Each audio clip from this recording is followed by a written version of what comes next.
Good evening. My name is Noah Rivera. And my name is Ethan Yao. It's 2019, and welcome to our first episode of Record with the latest in news, sports, and culture at SCLU.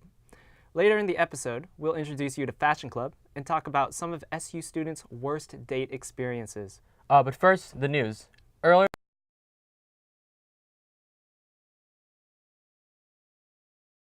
the majority of the donation will go towards the new Center for Science and Innovation, which is placed in the University Services Building. The rest of the funding will go towards understanding the intersection of ethics and technology, particularly in relation to artificial intelligence.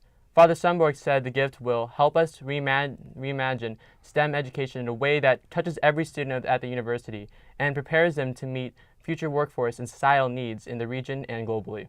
I'm definitely excited to see how the new building will look. Yeah. Anyways, SU professor Mark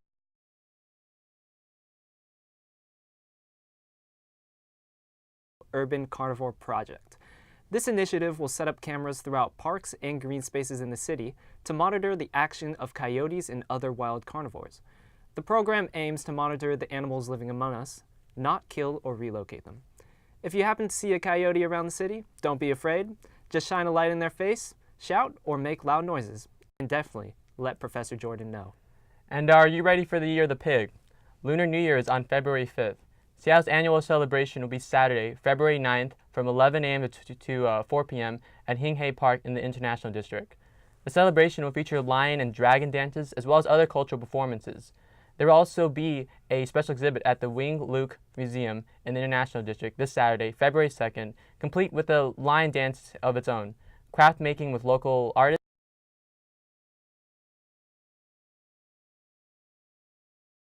SCLU will be participating in its third annual Recycle Mania. Right on. This 8-week competition calls for college campuses across the U.S. and Canada to be more environmentally friendly by recycling.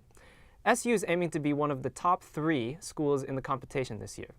So be sure to properly sort out all of your recycling and compost. In sports news, 2 of Seattle University's men's soccer players were recently drafted for the San Jose Earthquakes as part of the Major League Soccer Super Draft. Congratulations to Sergio Rivas and Nathan Ani.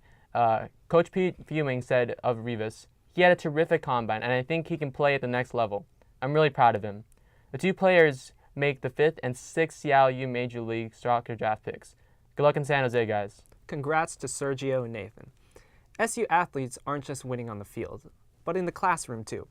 Last quarter, 86 student athletes earned Dean's List recognition and 45 earned President's List recognition. Congrats to those hardworking athletes. Congratulations. Last week, Seattle University had its quarterly involvement fair. Did you get a chance to go check out all of the fun clubs on campus? Well, the Red Hawk Entertainment Network was there. I got the chance to talk to some of the different clubs at the fair, so check it out.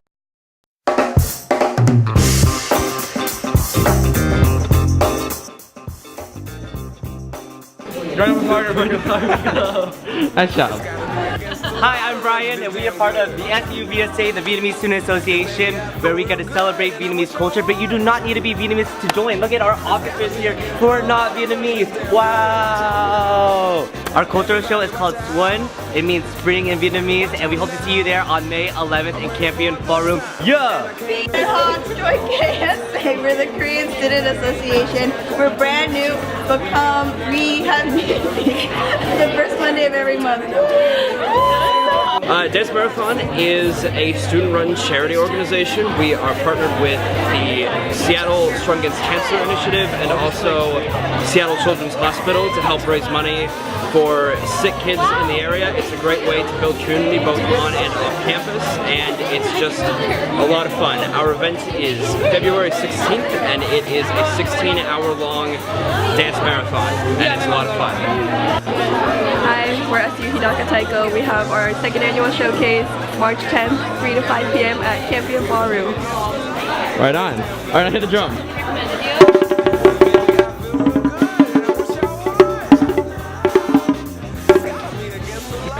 Hey, how's it going? My name is Alvaro Vasquez. These are my buddies here on the club.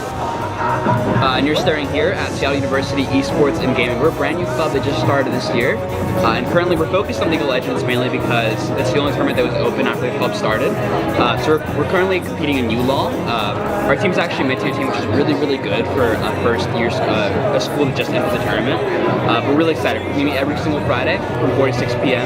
We play games. We're having a new event called Smash Through the Snow. So we play Smash, we play all sorts of video games. We have CSGO team, League team, Overwatch team in the process, a bunch of other teams as well. So if you're interested in video games, having fun, and just chilling with some bros, come on by.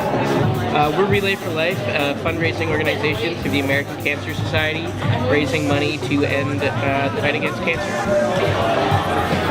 Want to join Circus Club? We meet at 6:30 in the UREC racquetball courts every Monday.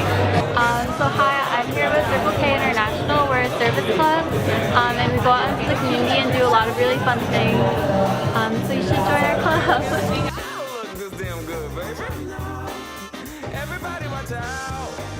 So please take the sus.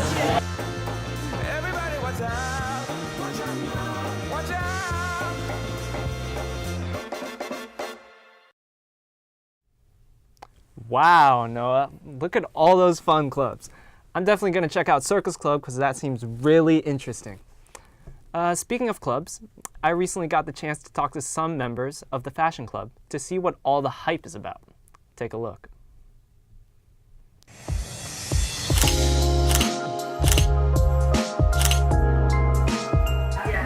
I'm interested in fashion because I think it's a very interesting way of expressing yourself. Different people express themselves in different ways, and it's interesting to see all the backgrounds that influence the type of styles and fashions that is specific to each individual person. Why am I interested in fashion? Because I grew up watching a lot of Project Runway with my mom. She actually taught me how to sew from a really young age, and that was kind of just our bonding project. I was sewing pajamas and little bags to give out for Christmas. I've always been interested in fashion. It's just a way for me to express myself. We have pop-up shops to raise money for the show that we put on at the end of the year, which is a huge fashion show. Actually, this February we're going to be featured in the Battle of the Bands show. Come check us out this winter quarter. We're meeting 8:15 on Wednesdays, usually in Picket 305, but if anything changes, it'll be in our emails. All right, peace out from Fashion Club.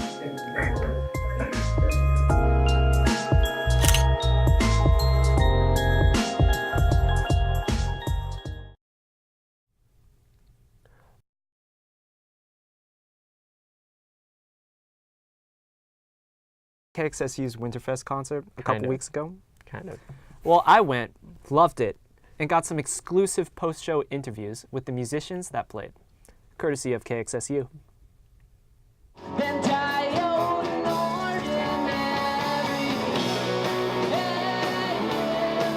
Hey, how's the event? It's awesome. It continues to be awesome. They seem pretty into it. That's nice. It's good to play to a reactive audience. Hey, real quick post-interview. Post-interview. Post-interview. You get up in there. Gotta get really close. I think it was awesome. All the students here gave really good energy. It's good to be back on a campus with all young people learning and doing cool stuff. It went well.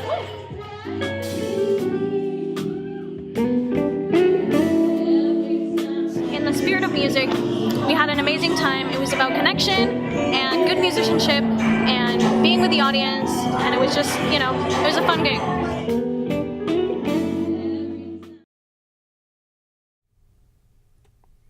I really love that KXSU really promotes local artists. I have a question for you, Noah. Mm-hmm.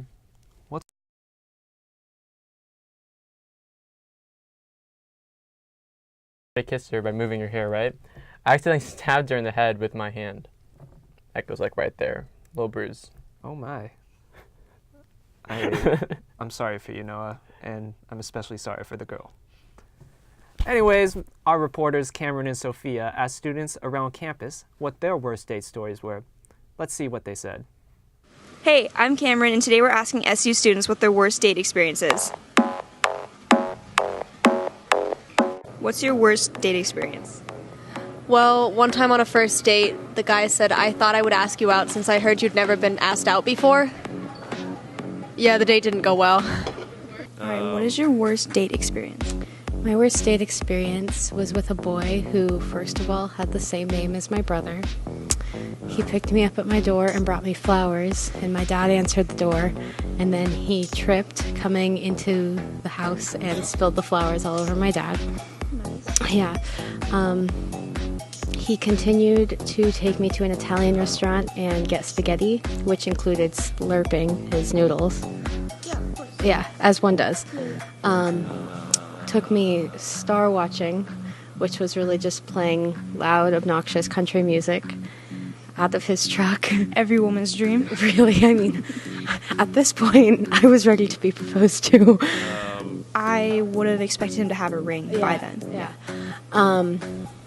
Ended the night by taking me home, trying to hold my hand and kiss me, and then sneezing on my face. As one does. Yes. That's probably the proposal part. Yeah. So that was probably my worst date experience. Yeah, that's pretty bad. All right, what's your worst date experience? In freshman year of high school, I went to a cafe with this girl, and as soon as we got up to leave, she spilled 2 cups of coffee on my lap. Were they hot still? All right, what's your worst date experience? Well, I was lucky because I didn't actually end up going on a date with this person, but so what I do if I'm going to be like maybe seeing somebody from online is I'll video chat with them, like FaceTime or something. So FaceTime with this guy, it was great. We had talked about like things we're interested in a partner before, and he said that somebody having like a cute butt is nice for him. That's fine. So we had a nice conversation on FaceTime, and then he texted me we were going to like maybe meet up, and he was like, hey, I'm looking forward to meeting up with you. Jury's still out about your butt though. And I was going to meet up with him, and I was going to look forward to it. And then when he said that, I was like, what do you mean by that? And he was like, well, like, so sorry, I just, like, consider that a placeholder for I think you're attractive. And I didn't go on a date with him because I was like, you can be your own filter. You're a 30-year-old man. Like, I'm not gonna, like, censor your thoughts for you. So what's your bad date experience? My bad date experience was when I was in high school. I got asked to go on a date to the movies, and as the movie was going on, I heard a very loud noise that was a fart, and after that, I never called her again. That's it. Yeah, that is pretty bad. What is your worst date experience? So I only went on one online date in my entire life, and the only reason why I decided to go on this date is because we had the same favorite cinnamon roll in Seattle, and then red flag, he had a fedora on in one of his pictures, so I probably shouldn't have gone on the date in the first place. But we show up and he's waiting outside, and like literally the moment he opened his mouth and like just moved and was himself, I decided that I was not interested at all. But we got a drink and we ordered 1 glass of wine, and it was the longest, slowest service, and it took us 2 hours. So I just sit there and talk to him for 2 hours about things that I was not interested in at all, and he was just very strange, and it was horrible, and I haven't gone on a date since then. So Oof, I definitely wouldn't ask for a second date after some of those. That's it for tonight. Well, thank you for watching another episode of Record. Join us on February 12th for our next episode, where we will catch you up on all the news at Seattle U, featuring a segment on self-defense and some moves that you should know just in case. And check out our YouTube page for more content from the Red Hawk Entertainment Network. And don't forget to follow us on Instagram, Twitter, and Facebook at REN Seattle U. That's at REN Seattle U. And while you're there, let us know what Cameron and Sophia should ask the students of SU next week. See you then.